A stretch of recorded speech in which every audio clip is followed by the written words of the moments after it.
நான் சீக்கிரம் வெளியே வருவேண்டா. நீ எதெல்லாம் நடக்க கூடாதுன்னு நினைக்கிறியோ அதெல்லாம் வரிசையா நடக்கும். எழுதி வச்சுக்கோ.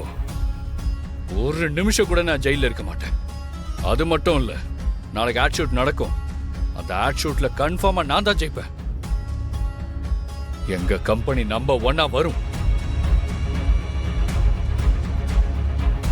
உன் கம்பெனியை தெரிக்க விடுற.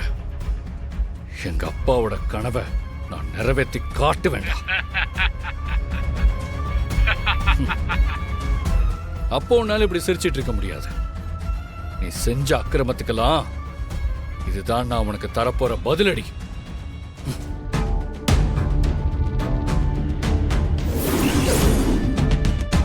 திவ்யா, நான் சொல்ற மாதிரி பண்ண.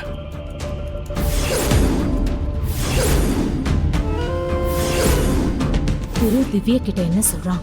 சரியாவே கேட்கலையே. சொல்லிட்டல திரு, இனிமே நாங்க பாத்துக்கிறோம். நிச்சயம் ஒரு நொடி கூட உன்னை உள்ள இருக்க விட மாட்டோம். இன்றே டவுன்லோட் செய்து உங்கள் ஃபேவரட் ஷோக்களை என்ஜாய் பண்ணுங்க.